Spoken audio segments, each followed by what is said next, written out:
አሰላሙ አሌይኩም ወራህመቱላሂ ወበረካቱ። ውድና የተከበራችሁ የካፌ ማልቲ ሚዲያ ቤተሰቦች እንዴት ናችሁ? እኔ ደህና ነኝ አለሁ አልሐምዱሊላህ። የምወዳችሁ የማከብራቸው ውድ ቤተሰቦቼ እንዴት ናችሁልኝ? ቪዲዮውን በመጀመር ላይክ አድርጉ ማለት ነው። ሰብስክራይብም እያደረጋችሁ እንደሱ አበረታቶኝ ማለት ነው። ውድ ቤተሰቦቼ የምወዳችሁ የማከብራቸው ዛሬ የመጣሁት እንግዲህ ስለ ሀይሚና ብሩኬ ነው ማለት ነው። ብሩኬ በነገራችን ላይ እኔ በጣም የሚያሳዝነኝ ልጅ ነው። ሀይሚም እንደዛው በጣም ታሳዝነኛለች። ስለ እኔ ህይወት አያገባህም፣ ከህይወቴ ውጣ፣ እንደፈለግኩ መሆን እችላለሁ ብላለች ሀይሚ። ሀይሚዬ እንግዲህ የሰው ልጅ ያው በፍቅር ሲኖር ያው እንደዚህ መባል የለበትም። ምክንያቱም አንዳንድ ጊዜ ለሰዎች ሞራል ሲባል ሞራላቸውን መጠበቅ አለብን። ምንም ቢሆን የደስታ ጊዜዎችን አሳልፈናል፣ የፍቅር ጊዜዎችን አሳልፈናል። እንደገና ደግሞ ብዙ የማይረሱ ቃላቶችንም ጊዜዎችንም ስንጠቀም ነበረ። አንድ ሰው ፍቅር በሆነበት ጊዜ ብዙ ጥሩ ጎኖችን ይዞት ይጠፋል። እንደዛ እኛ ማድረግ የለብንም።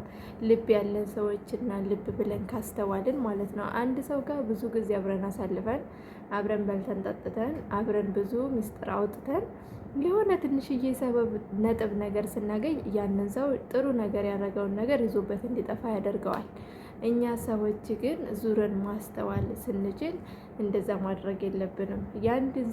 አንድ ሰው ከእኛ ጋር ብዙ ጊዜ ብዙ ነገር አሳልፎ የሆነ ነገር የሆነ ስህተት ሰራ ተብሎ ያ በጎ ስራው ሊጠፋበት አይችልም። ምክንያቱም እኔ ዛሬ የሆነ ሰው ለምሳሌ እንበል እኔ በቃ እኔን ተውትና ብሩኬ እንበል፣ ብሩኬ ለሀይሚ ጋር ብዙ ነገር ሲያረጉ ኑረዋል። በፍቅርም በደስታም በሀዘንም በብዙ ጊዜ አብረው ሲደጋገፉ ነበረ። ብሩኬ ዛሬ የሆነ ስህተት ሰርተው ሀይሚ ትቀየመዋለች እና ሀይሚ ያንን ጥሩ ነገር ያደረገውን ነገር ይዞበት ሊጠፋ አይችልም። ምክንያቱም እሷ ጥሩ ሰውና ማስተዋል ካላት የበፊቱን ጥሩ ነገሩን ነው ማስተዋል ያለባት እንጂ አሁን ላይ ፊት ለፊት የምታየውን ስህተቱ ብቻ አይደለም ይዛ ማጓዝ ያለባት። ያ ሰው ብዙ ከጀርባው በፊት ቀን ያደረጋቸው ደግ ነገሮች አሉ። እነዚያ መጥፋት የለባቸውም። አንድ ሰው ዛሬ በስህተት የሆነ ነገር ሰራ ብለን በፊት ያደረገውን ነገር ይዞበት እንዲጠፋ ማድረግ የለብንም። የበፊቱን ነገር ማስታወስ አለብን። ይሄ ሰው ዛሬ ተሳስቶ እኔን እንደዚህ ስላለኝ፣ እኔን እንደዚህ ስላስቀየመኝ፣ እኔን እንደዚህ ስላደረገኝ ያንን በጎ ነገሩን ጥዬ የዛሬን ልከተል ማለት የለብንም። ምክንያቱም እኛ ሰዎች ስንባል የፋሽን ሰው መሆን የለብንም። እንደ ሰልባጅ መቃየር የለብንም። ቤተሰብ ማስተዋል የሚባል ነገር አለ።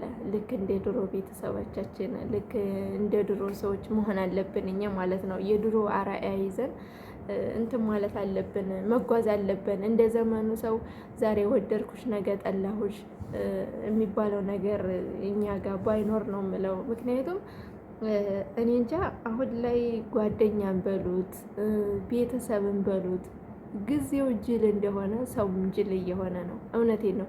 እዚች ምድር ላይ ስንኖር የእውነት አፍቃሪና የእውነት ሰው የለም። ምክንያቱም እናንተ ምን ለዛ ለሰው ምን ጥሩ ነገር ብታደርጉለት እንኳን የሆነ ስህተት ከሰራ ያንን ጥሩ ነገራችሁ ነው ይዞ የሚጠፋው። ገብታችኋል አይደለ? እንደዛ ግን መሆን የለበትም። ምክንያቱም ያ ሰው ከመጣላታችሁ በፊት ከእናንተ ጋር ብዙ ነገር አብራችሁ ስታሳልፉ ነበረ። ብዙ ነገር አብራችሁ ስታደርጉ ነበረ። ያ ነገር መጥፋት መረሳትም የለበትም በጭራሽ። ለምን እንደዛ መሆን የለበትም። እና እኔ እንደኔ ብሩኬና ሀይሚ የበፊት ስራችሁ አብራችሁ ስትሰሩ የነበረው አብራችሁ ያሳለፋችሁት ጊዜ አሁን ላይ መጥፋት የለበትም። በትንሽ ነገር ተነሳስታችሁ ለዚህ ለደረጃ መለያየት ደረጃ ስለኔ አያገባህም ስለኔ አያገባሽም መባባል እኔ ተገቢ አይመስለኝም። ይሄ ማለት ነው።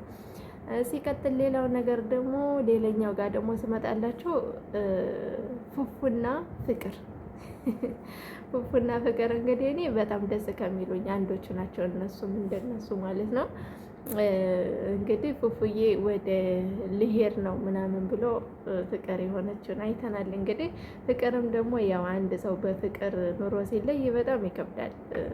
ነገራችን ላይ መንገድ ቀላል የሚሆነው ለሸኝው ነው እንጂ ከባድ ለሀጂ ቀላል ነው ይባላል።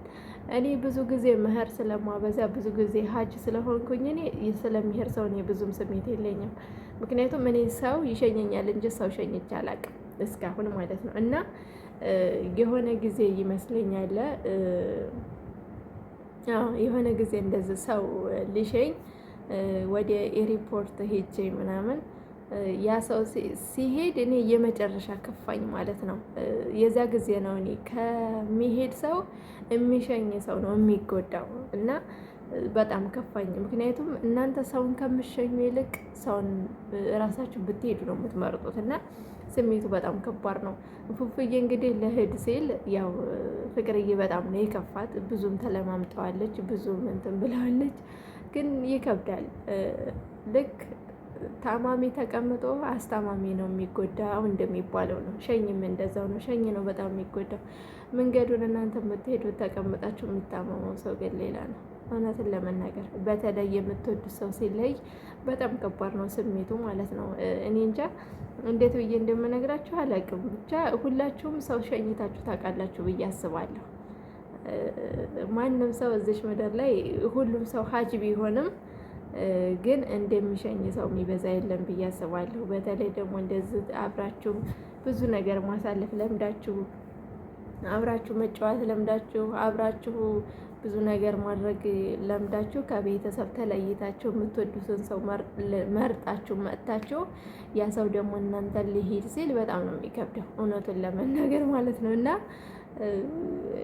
ፍቅርዬ እኔ ፉፉዬ ልሂድ በማለቱ እኔ ብዙም ኮንፊደንስ ባይሰጠኝም ስሜቱ ይገባኛል፣ ምን ያክል ላንቺ እንደከበደሽ ማለት ነው። እግሩ ላይ ወርቃ ስትለምነው ነበረ፣ እግሩ ላይ ወርቃ ስታለቅስ ነበረ እንዳይሄድባት። ስሜቱን እኔ ተረድቼሻለሁኝ ማለት ነው። በጣም ነው የሚከብደው። የምትወዱት ሰው እንዲለያችሁ አትፈልጉም። እውነቴን ነው የምላችሁ። በተለይ ደግሞ የምታፈቅሩት ሰው ማለት ሁሌም እኮ ፍቅረኛችሁ ጋር አትጣሉም፣ ሁሌም ዘላለም ፍቅረኛችሁ ጋር ትኖራላችሁ ማለት አይደለም። በስራ ጉዳይ ትለያላችሁ።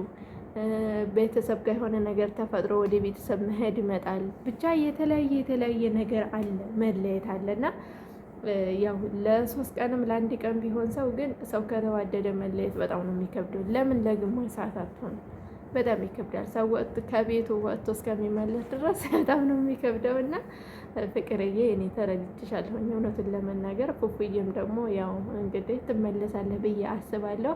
ለቀጣይ ደግሞ ሁላችሁም ታርቃችሁ በፍቅር በደስታ አብራችሁ እንደምትመጡ ተስፋ አደርጋለሁኝ ማለት ነው። እኔ እንጃ እኔ በጣም ነው እንትን ያለኝ ማለት እየከፋኝ ፉፉዬ በመሄዱ እኔ በጣም ከፍቶኛል እውነት ለመናገር። እንደኔ የከፋው ካለ እኔ እስኪ ስሜቱን ይግለጥልኝ።